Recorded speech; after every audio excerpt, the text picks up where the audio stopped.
Hello again, everyone. We have another chapter, chapter 13, which was talking about mixed methods. I hope before you watch the video you got a chance to read it.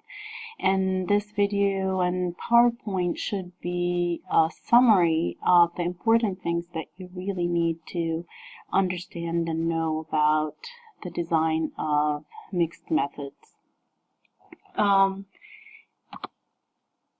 We know that there are two important, or the most important, research design, which is qualitative and quantitative research. And we took each one of them and studied them in detail. And then there is a third method, research, that combines both quantitative and qualitative, the best of both worlds. Basically, many researchers started to think about the importance of qualitative research, and some other researchers thought about the importance of quantitative research. And then the urge started to rise to think of adding depth understanding to quantitative analysis, and maybe wanting to add more generalizability and number facts to qualitative research. And the only way to do this is to have or create a new approach to designing a research, and that was called a mixed method, and basically to mix both of them together. So mixed method is no different than the key main research designs. You start with discussing the problem or the story that we talked about. You tell me, what is your story that you want to explore? Where is the problem that makes it unique to study? And then you tell me the purpose. Why do you want to study it, and how is this going to make a difference in research? Then you start collecting literature. And we discussed how do we collect literature and how do we research the library to find the most authentic literature pieces. And then one of the first steps when you think about literature review, once you find the appropriate literature that you want, you read it carefully, you make a draft of summaries with title, author's name, and then a summary of that literature. And then when you actually write it down in your research proposal, you use your drafts of the summary to write a discussion of what you think versus what the literature say, and make connections and support and cite the literature, support and cite your argument with the literature that you have that you found. So you're not really doing the summary in your proposal, but you're putting your argument and you're supporting with citation from the text that you read.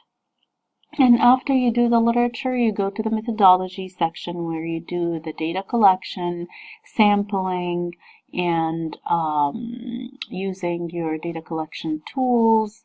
You discuss your data analysis, and then finally the last part is reporting results. In a proposal, you don't have this section, which you will not have in the final paper for this our paper here for this course, because the purpose of this course is not to conduct an actual research, but just to introduce you with terminology, with elements, with characteristics, with main points. This is only an introduction to research. You did not take research before, and it's not expected that you know deep understanding yet. What you need to know is what you already showing that you know, which is the understanding of the key terminology, which belongs to where, what does the proposal look like. You're just getting introduced to it. And then in a qualitative research course, you're going to dig deeper into qualitative data collection and qualitative data analysis. And then in a quantitative research course, you're going to learn more about the statistics and data analysis, different tests, and how to analyze data and all of that. So this last part over here is not included in your proposal. We do the problem, the purpose should be here. I apologize for this picture, but the problem, purpose, literature, data collection, which is the methodology, and data analysis. These two belong to the methodology section. And then, so the three main research designs, they all share the same sequence. So then why mixed method? Again, I want to dig deeper understanding if I'm doing a quantitative research, or I want to support my maybe subjective analysis. I want to support it with statistics and numbers and graphs to support this exploration of might be facts. So you want to have the best of both worlds, and you want to show more evidence and more details. So why not? If the research really designed with that perspective in mind, then you probably want to use mixed method. But if your research really is straightforward, and especially your questions are straightforward, quantitative, then you want to stick with quantitative. Or if your research is really straightforward, trying to explore perspective and understanding, then you just stick to qualitative. But if you have a couple of questions, one of them is wanting to know why and reasons and cause and effect, which is quantitative, then you have the quantitative piece. But then the other question, you really want to understand more about this cause that you found out, so then you want a qualitative piece there.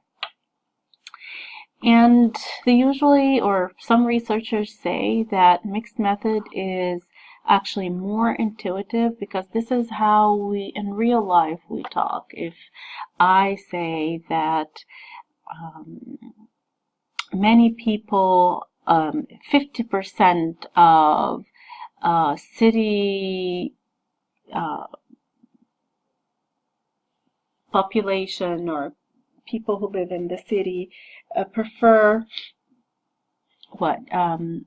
frozen yogurt ice cream versus regular ice cream. So that's a quantitative statement here. But then you extend in your discussion, if you're speaking with someone and you say they perceive it as more healthy, and people in the city sometimes think that living a healthier lifestyle will make them more active, blah blah blah. So here, this argument combined both a quantitative and a qualitative discussion when I stated a specific statistical result, and then I kept going on giving more understanding for that cause that I found. So some people think that mixed method, because of this reason, is more intuitive in that sense. Now, how can I make it, or make the research, a mixed method? So first, you choose two types of research questions, as I just explained.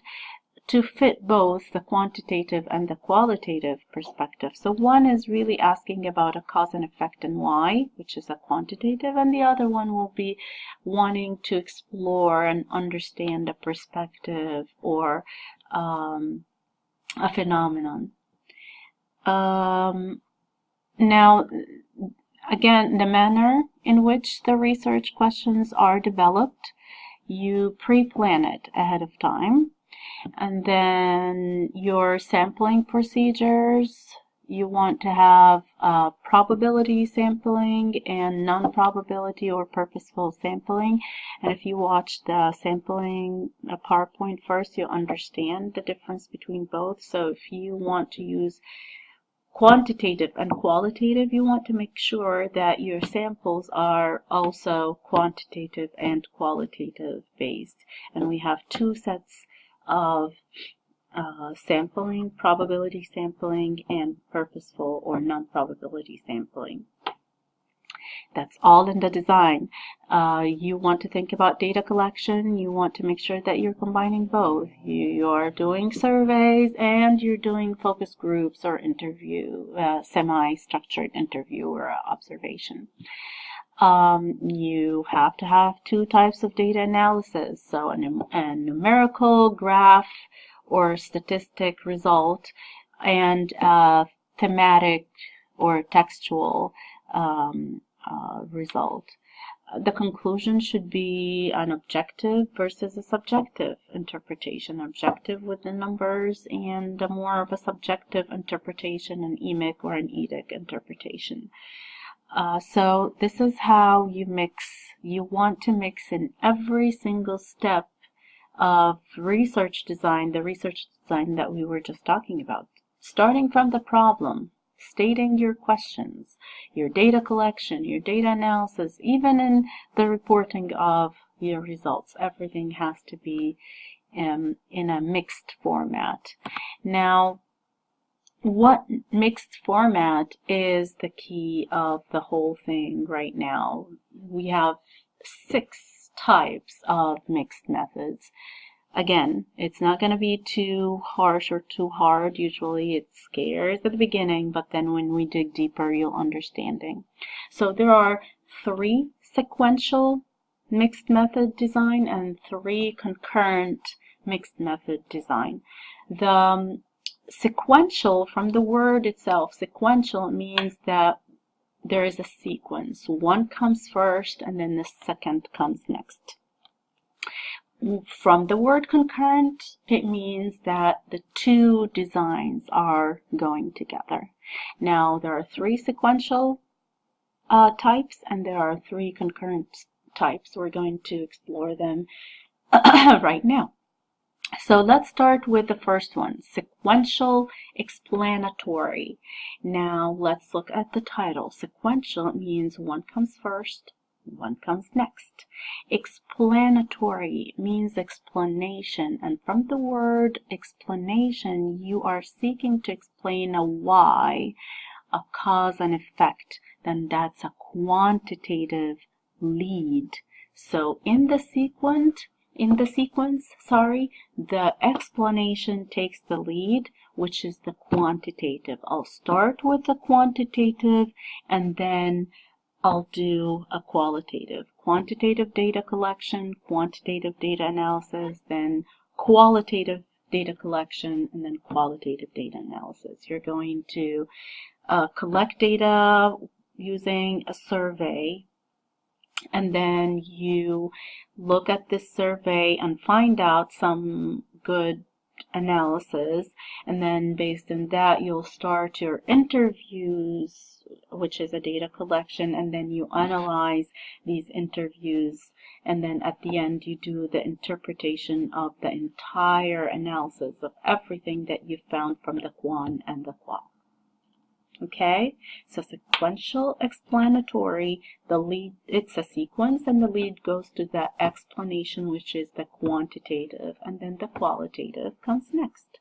Data collection, data analysis, data collection, data analysis, quan, qual, qual. Then this is how you should write it in your introduction of your methodology section. The introduction of the methodology section, I want you to make sure, or I want to make sure that you understand that your introduction in the introduction of the proposal is just introducing me with what is going on, what is this paper about, what is the topic in general. But in the methodology section, you have to have a short introduction. This short introduction should look like something like this.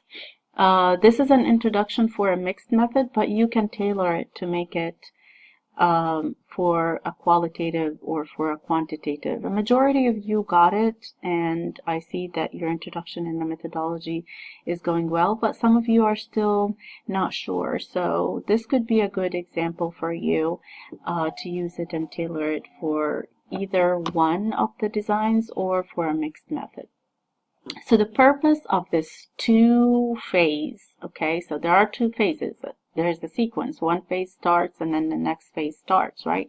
So the purpose of this phase, now if you're going to do only a quantitative, the purpose of this, and then you tell me what kind of quantitative research, quasi-experimental, experimental, non-experimental, or if you are doing a qualitative, the purpose of this case study qualitative, okay, this is how you start your introduction of your methodology.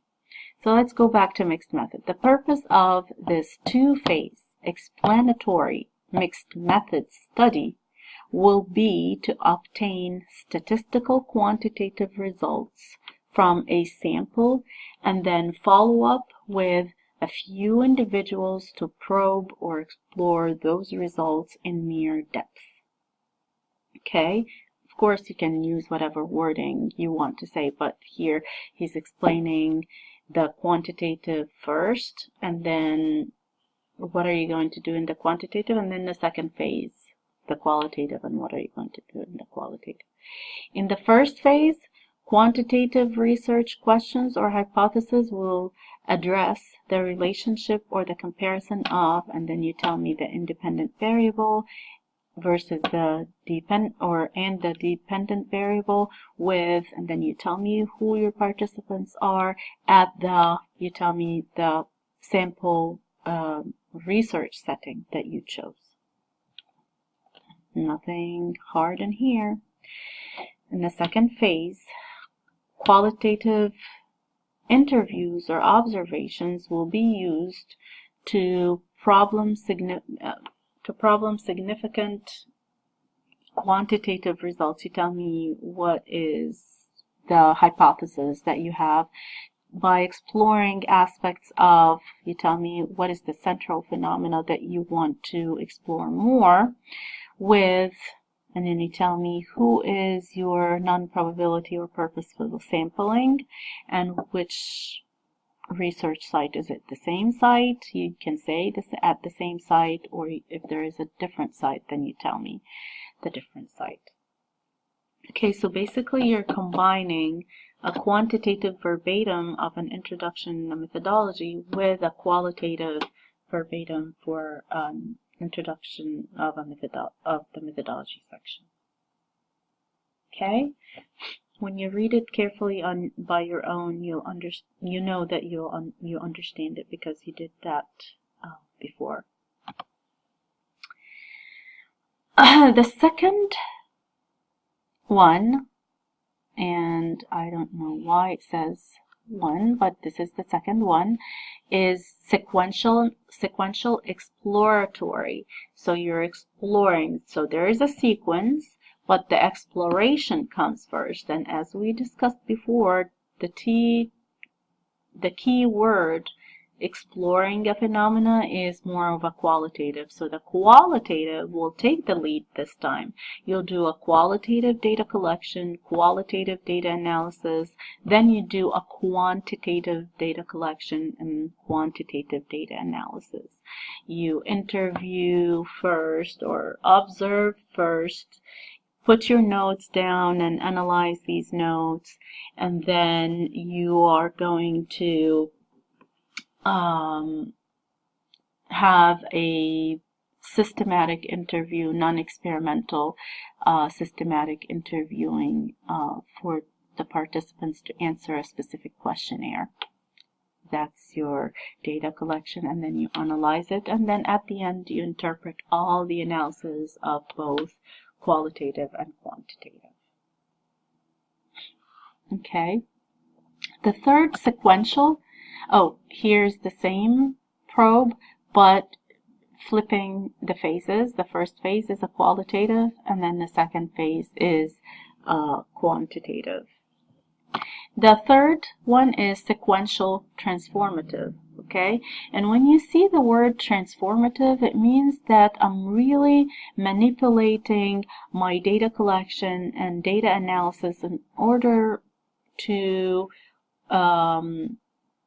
reach for a specific theory or a specific hypothesis. So I'm going to have a sequence of qualitative data collection, qualitative data analysis, and then quantitative data collection, and then quantitative data analysis.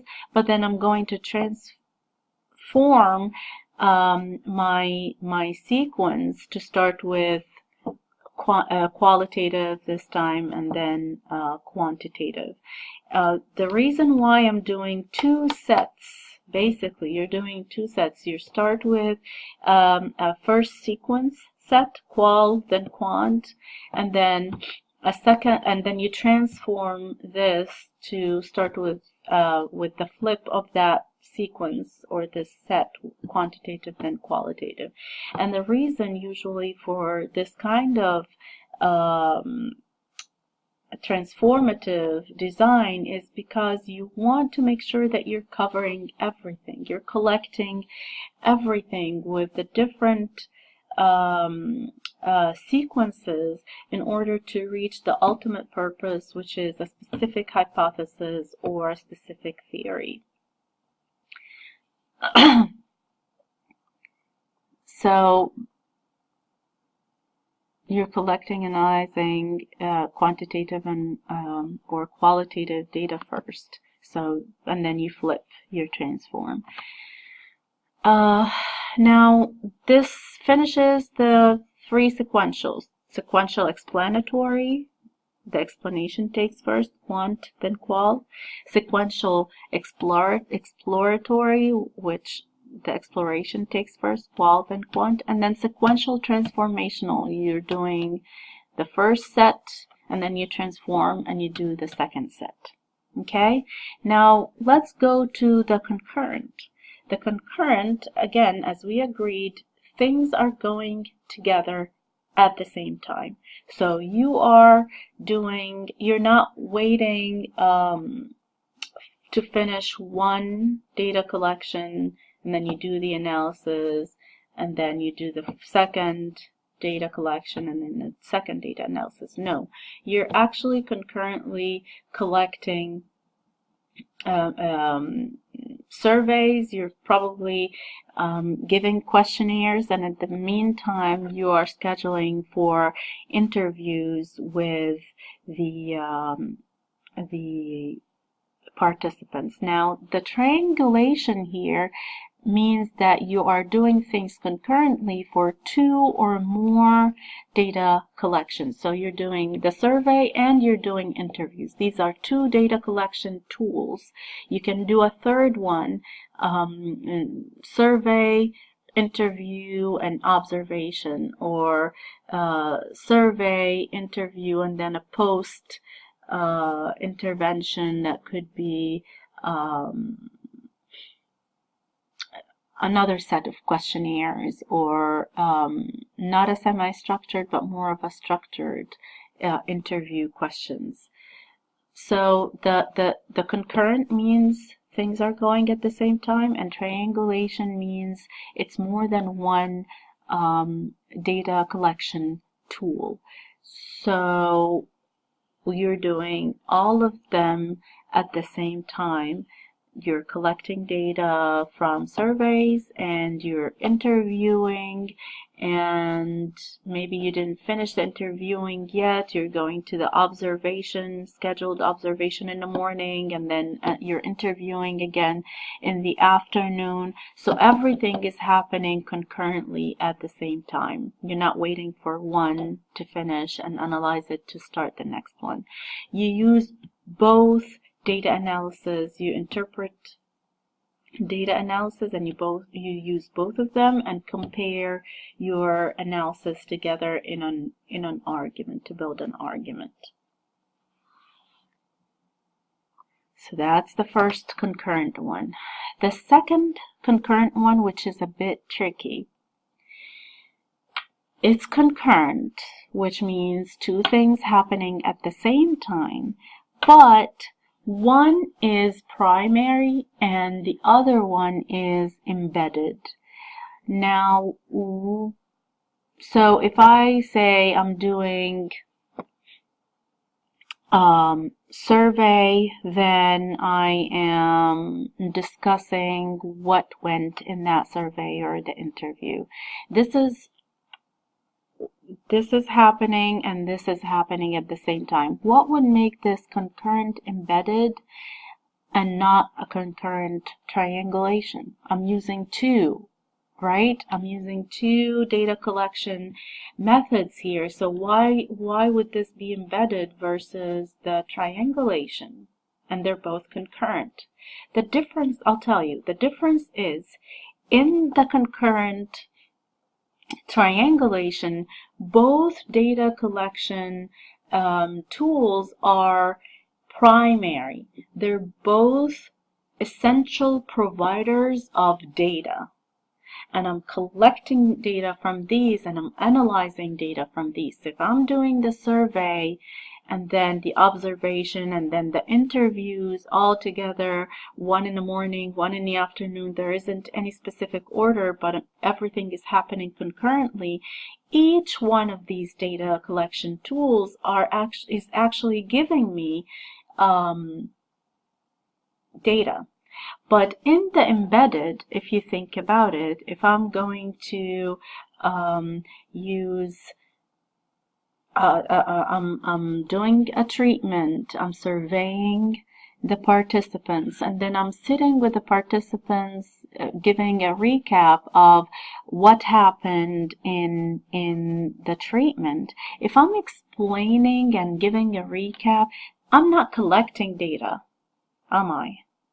I'm sitting maybe in a discussion that you might name it an interview, but I'm really not asking questions to collect data, but more of finding a way to have a mutual page on what happened in that situation. I'm not collecting data, but I'm kind of reporting, explaining a treatment of what happened. So one is the primary, which is the survey and the treatment, and then the secondary, which is the meeting to explain the treatment. So this is very important. You want to understand that the concurrent embedded means that two methods are there happening concurrently, but one is taking the lead and the other one is embedded within the large one. Quantitative is the primary and the qualitative is in the process itself. Or the qualitative is taking the lead and then I'm just doing a piece, a quantitative piece that I'm not really collecting data from, but it's more of reporting a specific information or confirming a specific information with the participant. So if you look at this, you'll see quantitative pre-test or a treatment, and you get the data result, and then a quantitative post treatment, and then in the middle you're doing a qualitative process here, which is explaining the treatment in the middle to prep for the post-test at the end.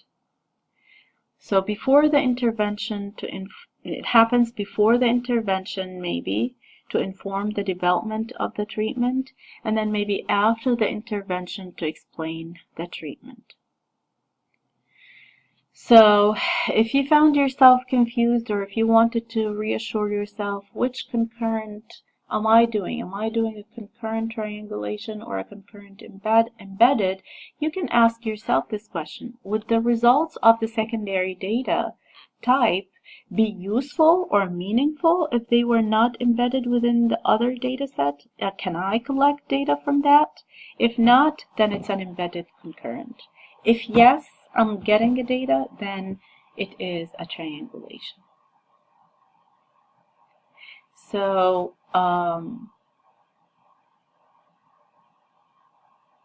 so your secondary can be pre and post, and then the whole process is the primary.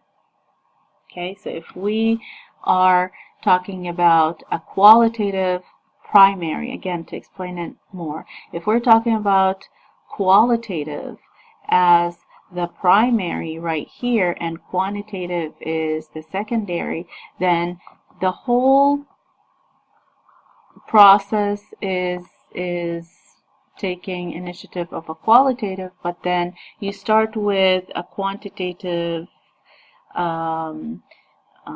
survey to just look at numbers or confirmation of a specific thing, and then you do a post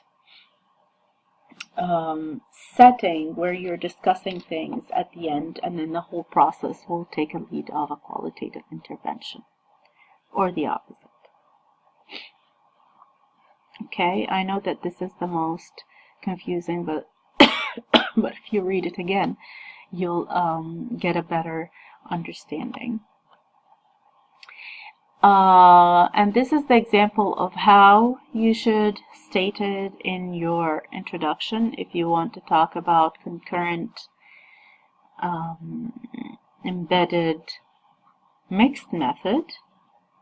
You're going to say that the purpose of this concurrent mixed method study, and this is for both, by the way, this format here is for both concurrent, the concurrent triangulation and the concurrent embedded mixed design, is to better understand a research problem by converging both quantitative the numerical and the qualitative data.